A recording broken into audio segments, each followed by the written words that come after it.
Play Your Role is a proud affiliate of Only Crits Dice. Check the link in the description for beautiful and high-quality hard-edge and metal dice, as well as other tabletop products.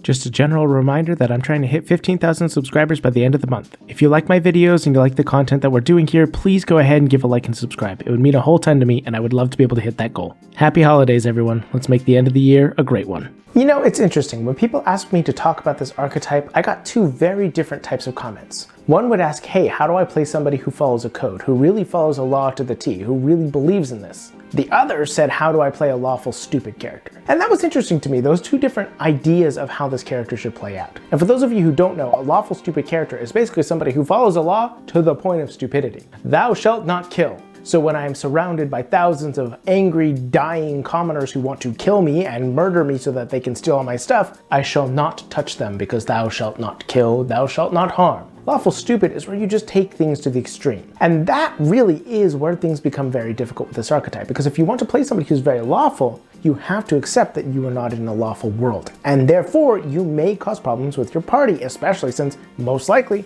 everybody at your table is not going to be lawful. And so how do you do that without causing problems? Well, let's talk about that.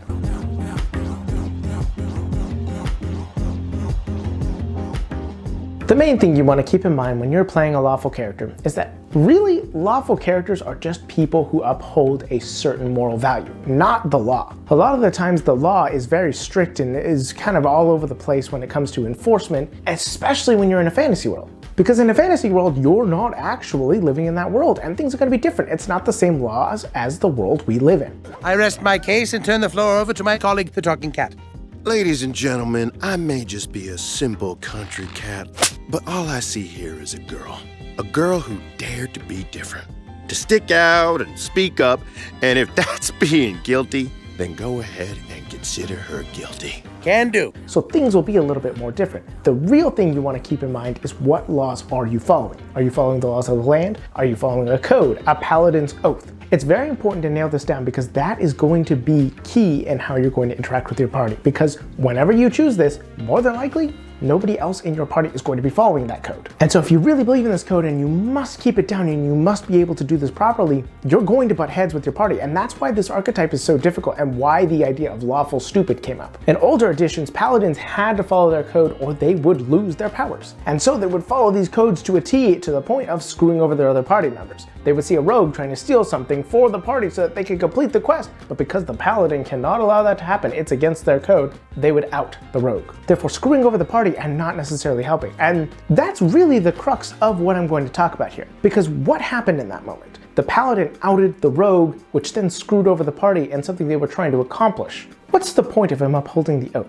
That's the question you need to ask when you're playing a lawful character. What is the point of them upholding this law? Why do they believe in it? Because if the paladin was upholding this oath because they believe it gives them powers that they need to complete the mission, suddenly that situation is a lot more morally gray. Yes, your oath says you cannot out the rogue, but this is the only way you guys are going to be able to complete your mission. And your oath, the reason you believe in this oath is because you need those powers to complete the mission. So you have to break your oath to complete the reason you're upholding it. And that's the thing that a lot of people miss when they're playing these types of archetypes, is the fact that the reason you're upholding the law is more important than the law itself. Wait! Make good the clear what? You have to take me to shore, according to the code of the Order of the Reverend. First, your return to shore was not part of our negotiations nor our agreement, so I must do nothing. The code is more what you call guidelines than actual rules. Because things will contradict with it. Things will become morally gray. And that is where things become interesting. And honestly, where I find these types of characters fascinating. Because isn't it so fun to be able to look at a character and see that moral issue, that internal battle they're having to face against and having to overcome and determine what they want to do in order to be able to complete their task. They have to actually observe themselves, internalize these things, and really figure out what it is they care about. And that is a truly masterful and entertaining character right there. That is gold and amazing for storytelling, which is what we're playing these games for. You've stumbled onto a gold mine. Lawful characters do not have to be annoying or restrictive. They can be fascinating if you play them properly. If you think about these things and ask yourself why you're upholding the law. And once you've asked yourself why you're upholding the law and what law you're upholding, now you go into the third thing. You have to figure out how to make sure you're not irritating the people at your table by doing this. And the way that you do this is you make sure that you are looking at the reasons behind their character. Is you make sure you are looking at the reasons of why their characters are taking the actions that they are. If the rogue is stealing something, ask yourself why. Are they doing it simply because it's a fun thing to do? Well, then your character probably should step in and stop that. That's not okay. They're not stealing to survive. They're not stealing to help somebody else out. They're not stealing to do anything but just because it's fun. That is something your character should step in and stop, if it is what your character is supposed to do. That's stealing, right? We don't steal. No matter what happens, we don't steal. Not ever. You got me?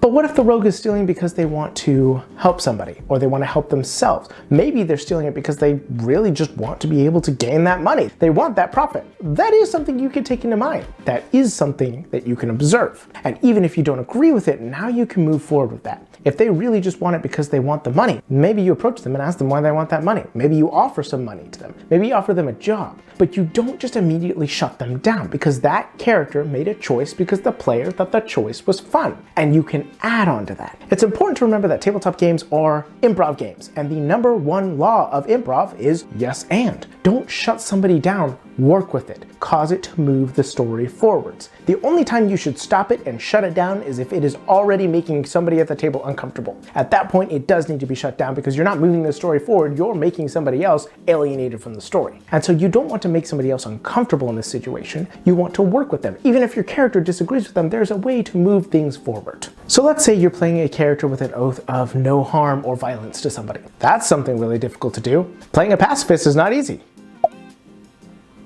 Nonetheless, if you're going to go ahead and do that, and you're going to play that type of character who is not going to harm anybody, but somebody else is going to harm them, your character is going to have to face the facts that they fought something because they needed to survive. If they had just not fought them, they might have gotten hurt or killed. And then that's also violence. Your character will have to grapple with that. They'll have to consider that and figure out what it is they feel about it. And that's really important.